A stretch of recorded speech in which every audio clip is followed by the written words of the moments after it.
AVP, Dr. Jacob Sinkoff. Welcome back to the show. Hey, thanks for having me, Bart. It's good to be on the afternoon. Yeah, great to have you here. And we have something in common. We both got shots. Yes. Yes. I was the last holdout in my family. I got my flu shot today. Today? Today, just this morning. My wife, I think, got hers last week, and our three-year-old and newly 2-year-old got theirs at my two-year-old doctor's appointment early this week. So they did well. Is that the cutoff to age 2? Actually, 6 months and up. Wow. The recommend is influenza, and they're one of the pediatric, especially the younger patients, are one of the higher risk populations. So definitely recommended by CDC and American Academy of Pediatrics. It's 6 months and up.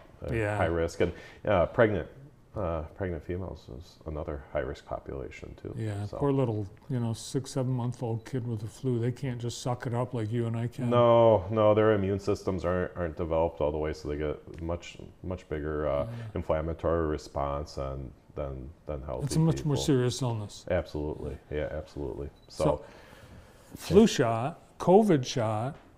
I got both. I got them a week apart, and I was wondering, is the RSV, is that still a thing? Should I get it? Oh yeah, RSV if you haven't. The RSV shot I think is recommended by the CDC. You don't have to ask your family doctor. I always recommend, but I believe 65 and older, it might be 55 and older, the RSV shot. And that's a newer thing too. People always thought of RSV as infants and younger kids get it. And really you can get RSV at any stage of your life, but healthier younger people it's kind of the common cold, or don't trigger that much of an immune response, but kind of in the extremes of age can definitely cause some problems. And the RSV kind of can lead to, your body's fighting that off. The increased inflammation can lead to bacteria pneumonia and more serious things like that. So getting those vaccines is very important too. Does the formula change? For the flu shot, it does every year. Yeah. So there's that's why the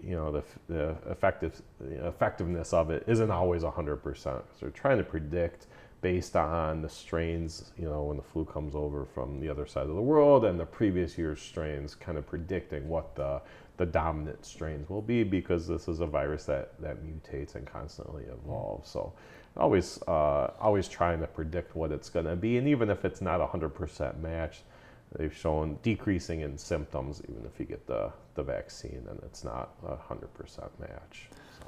I got my flu shot from you guys at Henry Ford, and I looked at the thing and it said super extra special supercharged flu shot, and I thought, wow, that's really nice. Was that like VIP treatment? It could be. Most of the vaccines that get out are about the same for everyone.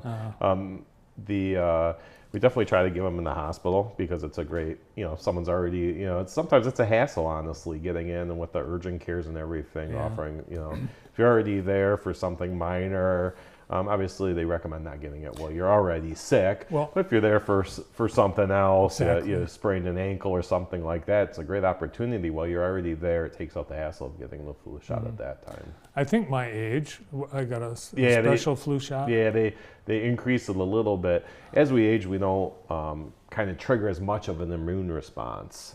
So I think they increase the amount of they juice it up a little bit to help trigger a bit more of an immune response. I feel protected. Yeah. We were talking about this before the show. After I got my flu shot, it was fine. I didn't feel anything. Mm-hmm. Then the following week I got the COVID shot, and then the next day I was feeling like nauseous and queasy and tired. I was just off for the whole day. Is that normal? Yeah, it can be with certain vaccines. You never really know how they're going to affect every person. Sometimes it can even trigger a fever and stuff like that. And what that's showing is the vaccine. It's little pieces, at least with the flu shot and the COVID shot, little pieces of the vaccine, where it allows your body to look and kind of recognizes those proteins. So if you get infected with influenza afterwards, your immune system's already built up and can fight those effectively. So it does trigger a little bit of immune response that can kind of trigger feelings of unwellness. Can cause fevers, but very, very rarely. Most of the studies and statistics show about 1 in 125. So it is something that can happen, having having fever afterwards. And after you get the flu shot, it does take some time for your body to build up a strong immune response. So usually a couple weeks. That's why we don't get flu shots right in the swing of flu season. We do it a couple months before, so your body's prepared when we get to January and February. And fingers crossed, hopefully we're not having too bad of an influenza season, but they're projecting that it might be a difficult year this year. Really? So even more props to get your flu shot too, and not feeling miserable, even if you're a otherwise young and healthy person. That's important to get it.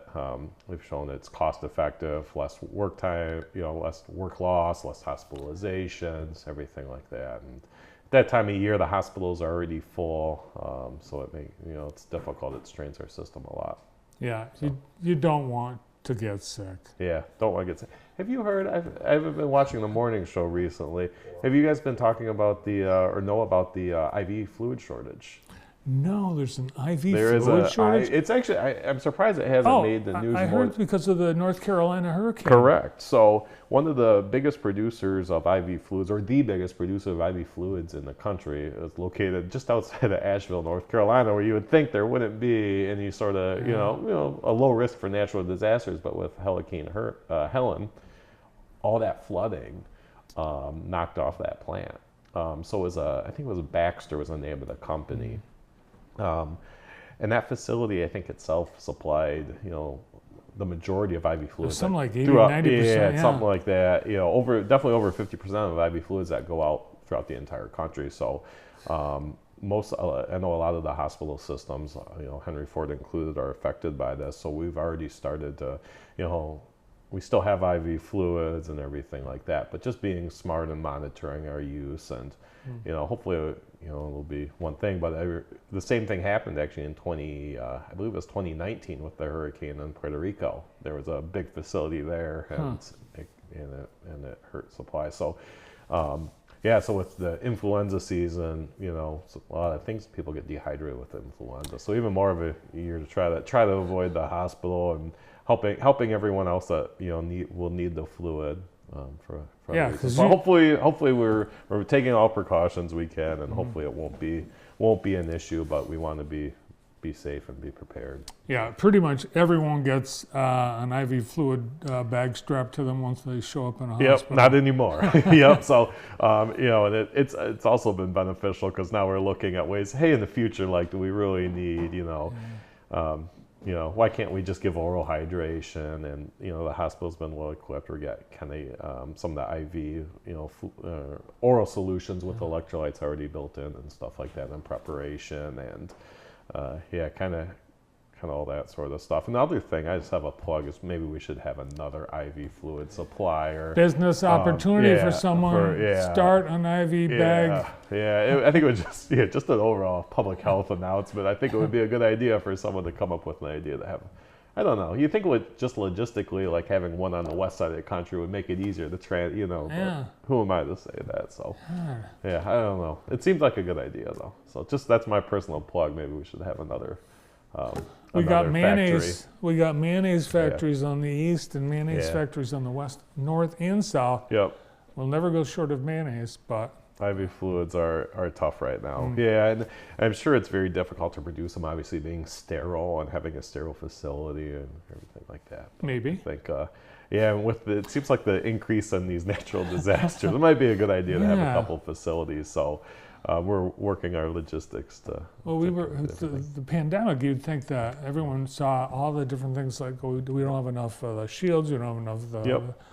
And that's one of the things too. Why Henry Ford has really been on top of this is we develop policies, throughout the system in regards to our manufacturers and our distributors, where we try to have as local manufacturers as possible, and multiple if needed too. But some things like this, it's just kind of is what it is, unfortunately. So. All right. Well, the best advice is stay out of the hospital. Yep. Get your shots. Stay healthy. Continue all the things. Hand washing. Hand washing is a huge thing, especially in wintertime.